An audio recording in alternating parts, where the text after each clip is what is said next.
Hello and welcome to Black Eye the podcast where I share my perspective on life through my eyes. Hi guys, welcome to episode 11 and the final episode for 2022. Today I wanted to do my own version of 2022 Wrapped as we see on Spotify or Apple Music. This will be a short one. Just wanted to sit down for 15-20 minutes to just run through my Timi's takes on the year as a whole and a few things I've learned and that I wanted to share before we wrap up for the year.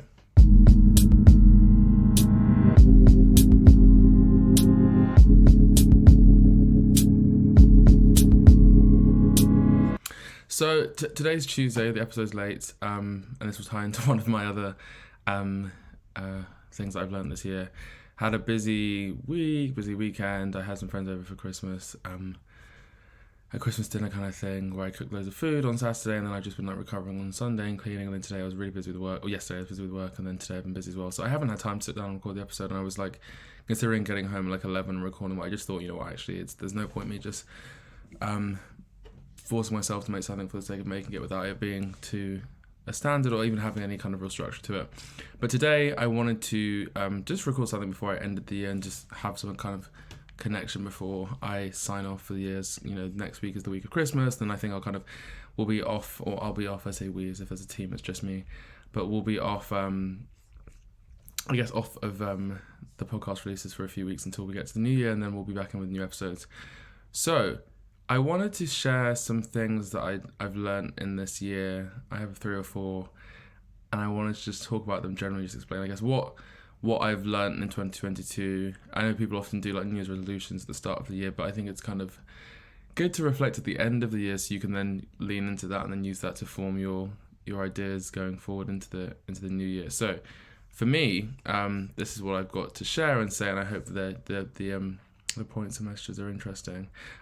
Before I get into that, it's kind of crazy because there's snow outside, and people who are in the UK, you'll have gone through the whole insanity of this week, but it's been -3 degrees in the UK, and it gets cold, but it doesn't get that cold. So everyone's kind of all the trains have broken, and schools are closing, and systems are shutting down, and buses are crashing, and people are falling over. The UK just hasn't got the infrastructure, or isn't built for any kind of intense weather. So I'm sat in my bedroom with my fan heater on in the background, and I've got layers on and socks on, and it's freezing. So I hope wherever people are listening from that it's slightly warmer. If you're managing to get away before the end of the year to a warmer location, good for you. If you're stuck in the UK, wrap up. I hope you managed to claim back that 400 or whatever amount. I think it's £400 discount from the government to help with energy bills, and I hope everyone manages to stay safe and stay warm.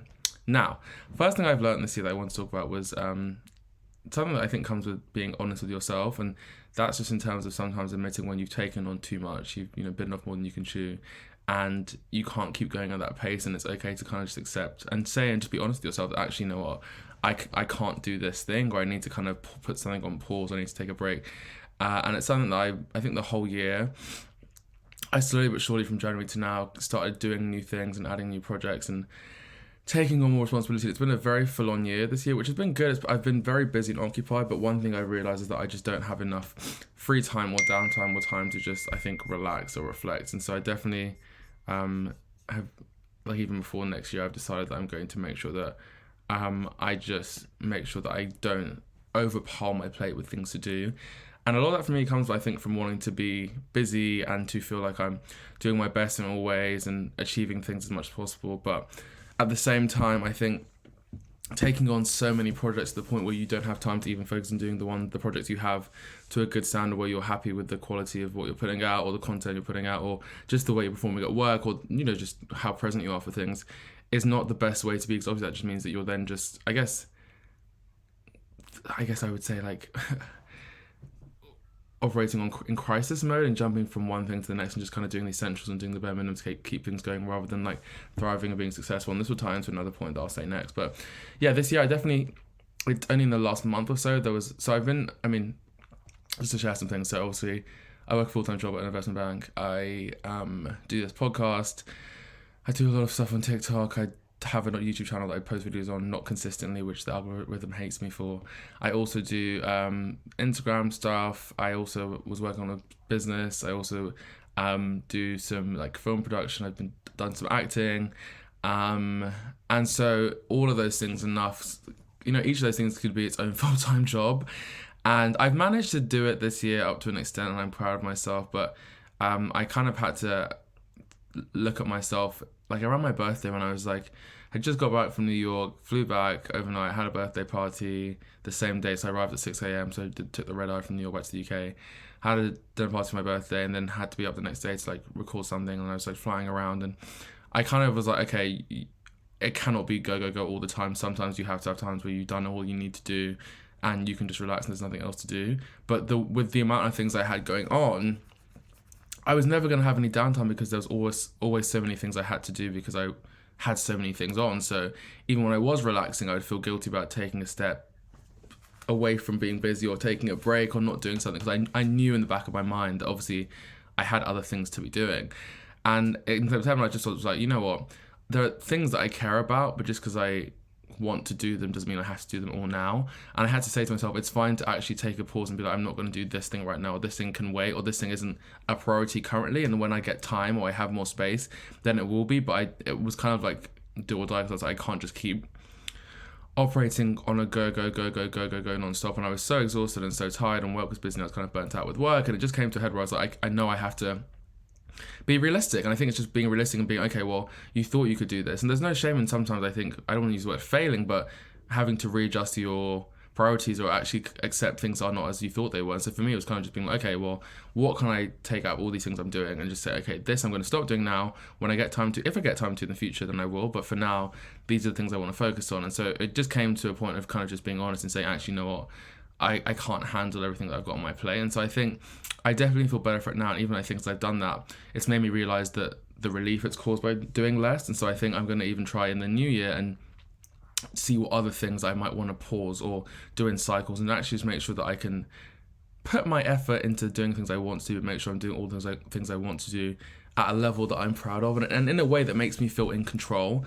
When you have that many things like going on at once and so many plates you're juggling, it's impossible to ever feel like you have things in control because you're constantly behind. And that's what I felt. I was kind of like, I was spinning all these plates at once, and one was always about to tip, so I was constantly jumping between one plate and the next. And I realized that actually, I needed to just take my time and just fully just pick a few less plates to spin, and plates that I could spin comfortably and make sure that I had control of them.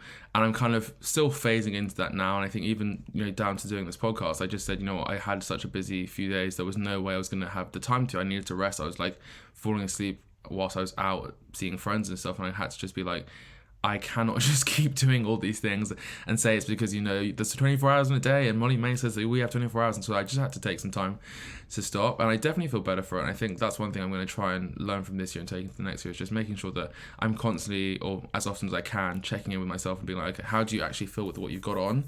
Do you have too much on? And there's nothing wrong with just saying, actually, I need to stop doing X, Y, Z for now, and then come back to that later. So I encourage everyone to just be like, okay, you know what keeps me busy? Is it like the job? And also I think, back to the previous point, I think having a job is enough. Like, that's the other thing. I think with social media, that's kind of how I got into the space, was that I'd see people online who are creative and they do production stuff, and they also have a channel doing this, and they have a business doing hair, and they also they're like a part of a dance collective, and they rehearse, and they have this cool job, and they travel. And I was like, okay, well, everyone else is managing to do it, so why can't I? And it's also like, it's bad to compare yourself and think you have to do things the way other people are doing it for it to be successful, or for it to work out, or for it to be right for you. Everyone is different. Everyone's capacity is different. You don't know what people have going on behind the scenes. And I think one of those things is enough. Just having a job and then relaxing when you're not working is completely fine. If that's what makes you feel happy, if that's what makes you feel in control, and that's what you're comfortable with, then it's fine to stay in that place until you're able to up it gradually. But I think doing so many things or doing whatever because you feel like you have to keep up with everyone else and impress other people isn't healthy, and is also just unnecessary added pressure to yourself. And there are things that I'm missing out on that I also really want to do because I didn't have time because of how much I had on. So for example, the gym, I've spoken about this before. I realized when I spoke to the guy at the gym that I was doing like a month bulking session with, that I just didn't have time to go to the gym because I had too many things going on, and I couldn't wake up early to go because I was exhausted from constantly working late or doing all these things. Like when I finished working, for example, now I finished working and it's now, I think, 7. I'm now recording the podcast.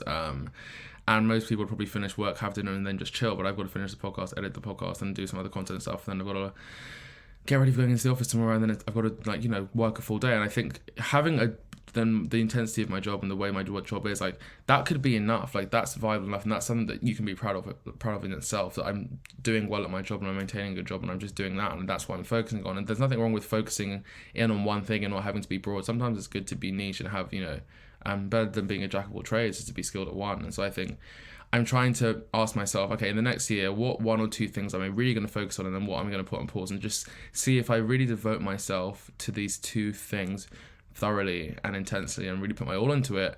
Let's see how far I can get. And then if it doesn't work out, then I reassess and I can go to something else. And there's nothing wrong. Again, I think anyone that I look up to, musicians, artists, whatever, creatives that have succeeded, all talk about the amount of things they did that failed, that they had to pick themselves up from the floor and try again. And I think that's one thing that I'm trying to reconcile myself, is that it's fine to stop something and start something else. So I think, try and ask yourself, what is keeping me busy that's keeping me happy, and what is keeping me busy that's actually taking away from other things I want to do, or what is overwhelming me, and can I reduce those things or stop some of those things completely, because I think it's completely fine to do so.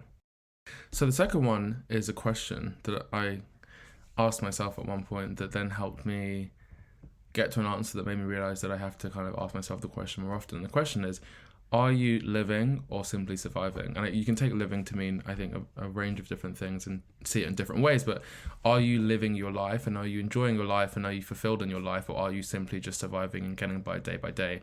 And I think this is something that, I don't know if it's just common in the UK, but people always say, hey, how are you? And people just say fine, and you say, yeah, good, thanks you, or not too bad, which is obviously kind of not necessarily good.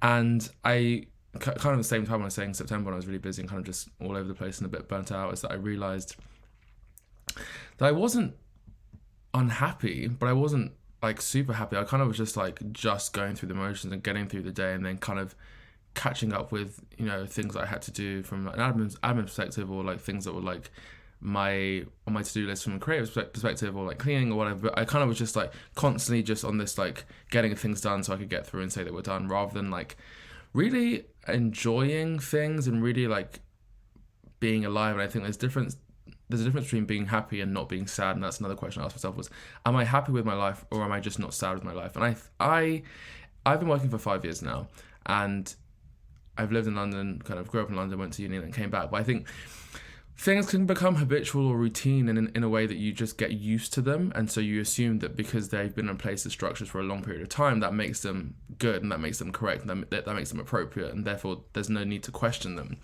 And a few of my friends, we were talking about this the other day, we talked about this yesterday, actually, no, Saturday.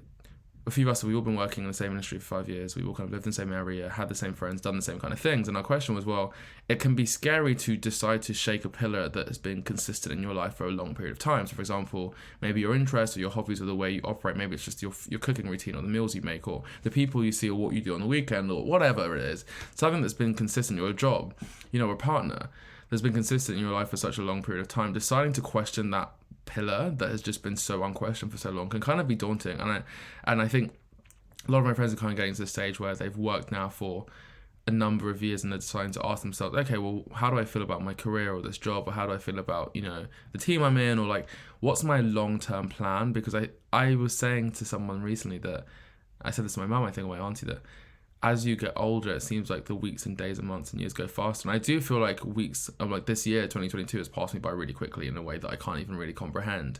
And it seems like as that's happening, people are becoming conscious of it and saying, you know what, actually, I need to kind of start asking myself serious questions and figuring out where I want to be in the next year or 3 years or 5 years, because next thing I know, it will be 5 years. And I still can't believe it. I've been working for 5 years. It kind of feels like I finished uni yesterday. And so I think it's important to ask yourself, am I really happy with everything that's going on in my life, or am I just okay with it? And I think everyone deserves to be happy and wake up each day and be excited by what they have to look forward to, because at the end of the day, we have complete control of our destinies, aside from like the things that we can't control, such as like the economy. And I guess I'm not here to be airy-fairy, things don't always work out, but we have the ability to try and drive things in the direction that we want. And I just think I've been asking myself a lot this year, am I doing things because I feel like I want to do them, or because I have to do them, or because I need to do them? And figuring out and making sure things are in a balance with the majority of things I'm doing because I want to do, and I enjoy doing them, and I feel a passion for them, rather than like, this is something I'm doing because it just is the right thing to do. And that comes in a range of different ways. And I find that when I speak to a lot of my like black friends, and particularly Nigerian friends, where they've ended up doing careers maybe because they were encouraged to do so by their parents, or that's what all their friends were doing, and it was a safe route and it was a creative route. It's not creative at all. It was a safe route, or a favored route because it gave you security. People are now in those jobs and have been for a while and actually thinking, well, I've done well. I've maybe worked hard, I made a bit of money, I managed to do certain things.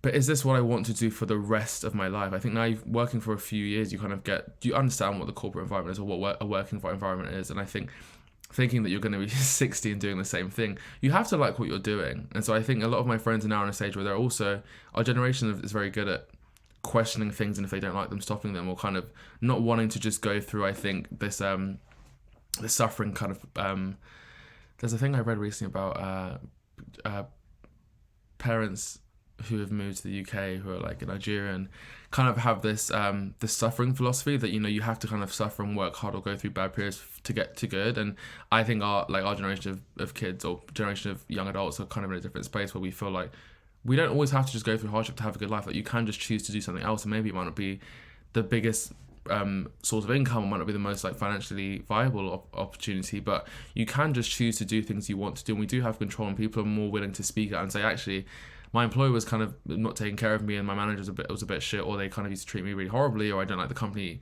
ethos or culture, I'm just gonna leave, rather than just thinking I have to stick through and like bear it and suffer through that. People are more willing to be like, I don't want to stay here, so I'm not going to.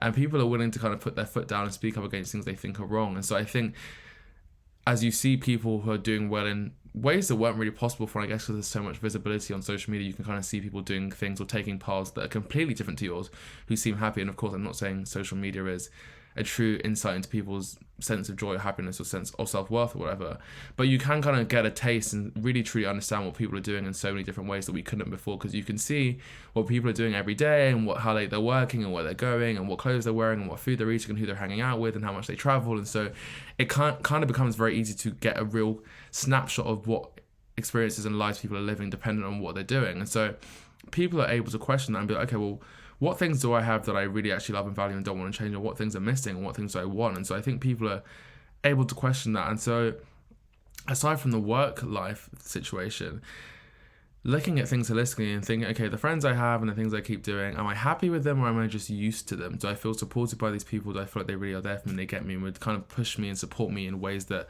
a true friend would, and kind of in a way that, someone that loves you would and cares for you would? Or are these people that I'm just used to and that are complacent and kind of part of my life?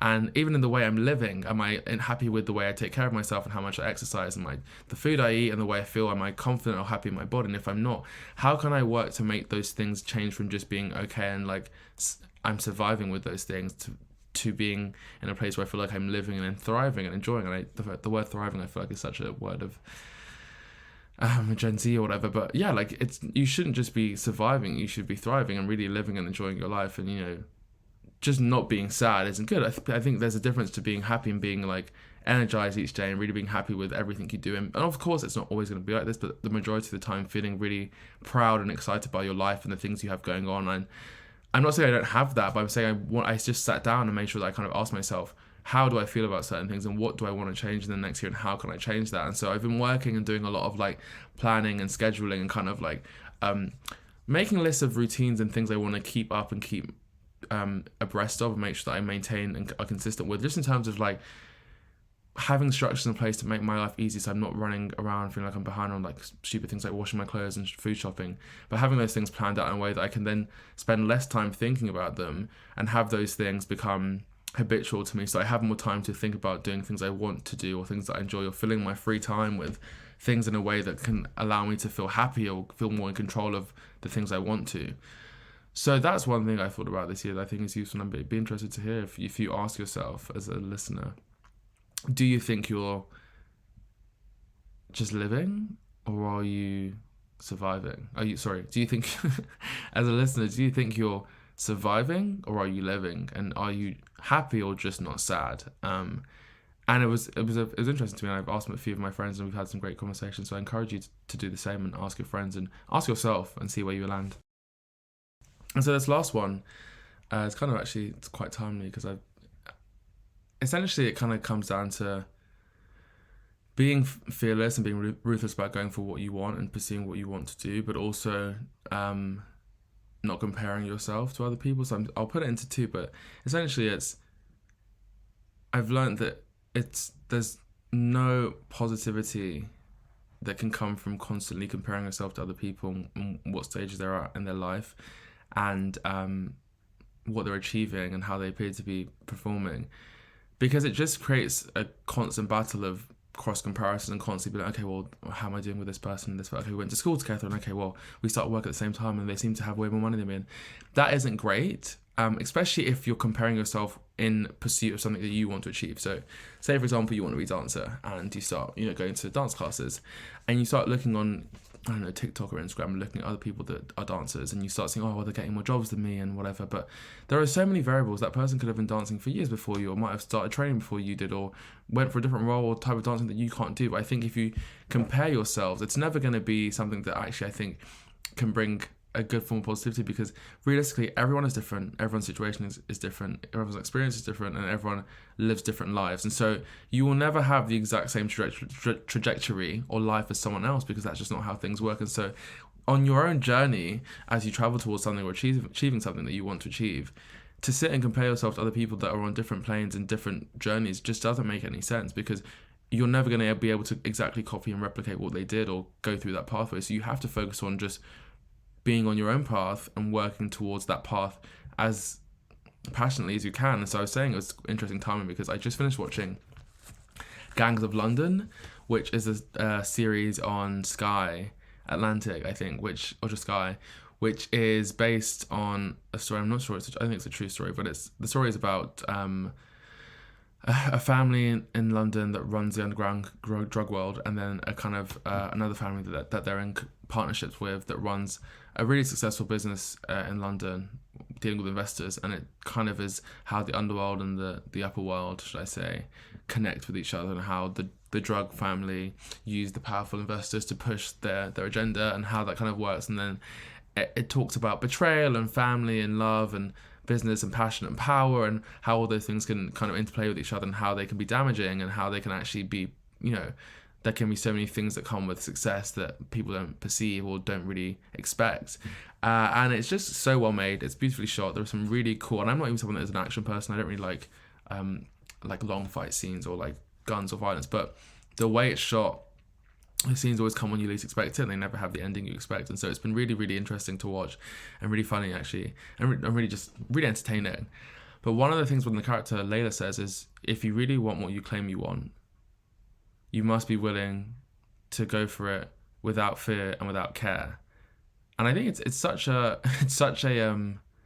interesting phrasing. If you really claim what you say, I'm speaking like I don't know how to speak today. If you really want what you claim you want, so that in itself is kind of like, it's framed as like I'm not certain if you truly want it, but if you do want what you say you want, so again, asking you to be certain that you want what you say you want, which I think sometimes we don't always have. You might think you want to do something. I want to be a piano player. As a kid, I wanted to be a singer-songwriter. I was like, I'm going to be a performer and do whatever and da. But I'm still even now not sure if that's what I really want, or if I just thought it looked cool. Or maybe I bought roller skates. I wanted to roller skate, and I bought them, and I never actually got around to using them. And that might not be because I don't want to do them, but maybe I just didn't have time. But again, if I really wanted to do it, I would have made time to do it. So that's the first part of the phrase. But it's like, if you decide that you truly want it and you really want it, then you have to be able to, live without fear and without care and pursue that. And I think that's something I haven't done this year. I've only just kind of got into doing it now. Like, I started a new Instagram because I kind of was like, a bit like, oh, people are going to think it's weird. I'm starting a new Instagram and starting this new page and coming with this new personality and doing all this weird content and really trying to be a content creator. But then I kind of just decided, who cares? Like, if that's what I want to do, is what I want to do.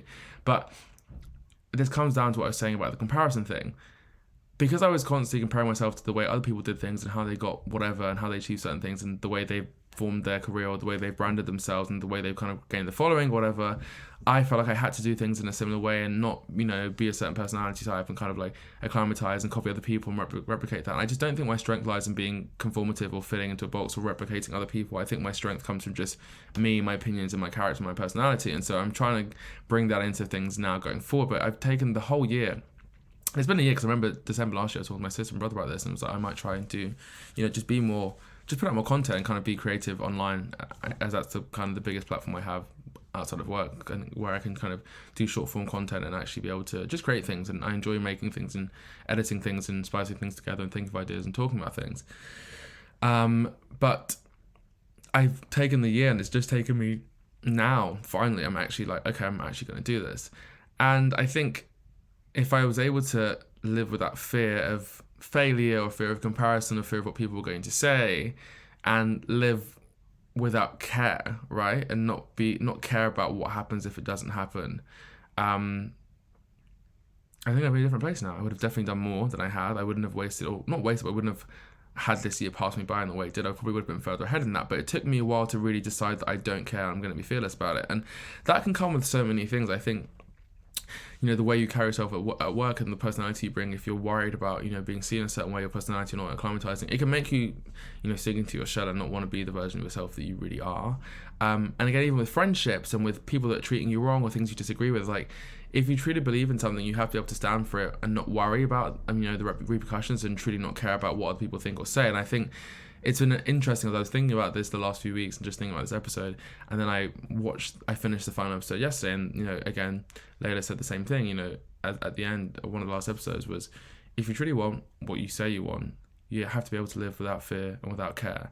And I've just been thinking about that all day today. It's really sat with me, and I hope it's sitting with you as you listen to this. But I think it encourages you to first figure out what it is you want, what it is you truly want, and to figure out if you really want what you're saying you want, or if there are other things you want that you're just not even comfortable yet addressing or saying that you want to do, or want to achieve. Because I think for me, sometimes it's even like embarrassing to say I want to be successful in certain things, or that I want to just be fully creative and be successful in that and thrive and live in that space and be known for being a creative.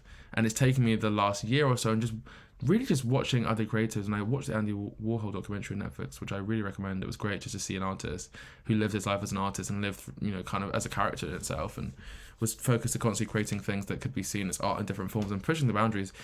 It made me understand like how freeing that looked and how much I want that for myself, to be someone that just creates things and is constantly working on ideas and working with my friends and partners and colleagues and just bringing things and questioning ideas and pushing content out and telling stories and encouraging people to like reflect and live in that kind of creative space. I realized that was something I really wanted, and it took me a while to be able or aware of that completely and be able to fully accept that and confess that.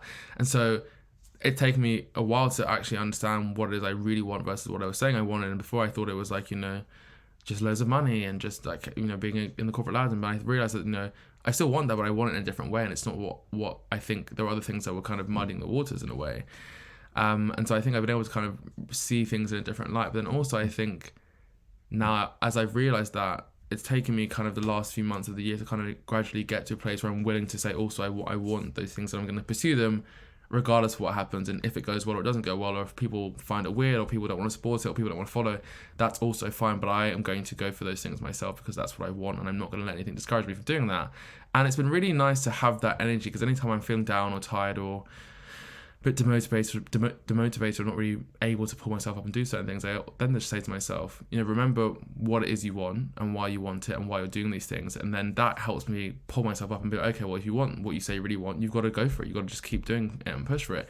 And I think, again, what I was saying at the start with the first thing about, putting things off my plate when I've bitten off more than I can chew and actually had too much going on, is that it's helped me focus on what it is I really want and what those priorities are, and also just figure out the order of priority for those things and allow myself to then go for those things as much as I can, as fully as possible, because I've cut off some things or put some things on pause that I don't really have the energy or desire to focus on right now, and just focus on doing what I want to do for myself. And I think freeing up that space has been really nice for me.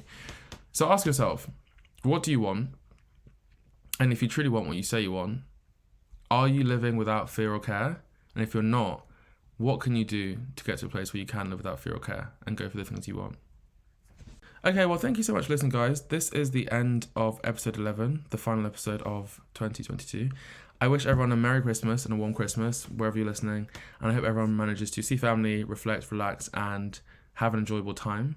Thank you for everyone that's listened to any episodes this year so far, or has liked anything I've shared on Instagram, or even just followed the page or left a review or any kind of comment. It's really appreciated. I hope that it continues to grow and evolve in a way, and you guys can come along with me on that journey. And I really appreciate everyone that has listened so far. It does mean a lot. And people that have texted me and said they enjoyed a certain episode, or they liked a certain thing, or that it's resonated with them. That really does mean a lot. So please keep letting me know that you like it, because it gives me the motivation to keep making these episodes and helps me know that people are listening. And if you have any ideas, I really do like when people make suggestions of things they'd like to hear me talk about or topics they'd like to see covered. So please do drop me a message, because I'm happy to kind of cover it at one point when I get around to it. I have a long list. But yeah, just thanks so much, and I really appreciate everyone's time. If you haven't already followed the Instagram page, please do. It's at Black Eye the Pod. You can find this podcast on all your streaming platforms, so be sure to subscribe or follow, whatever you can do. And if you have the chance, go on Apple Podcast and leave a review of some sort, or Spotify, give it a positive rating if you can, because it helps a lot and helps with growth and exposure to other people that might listen.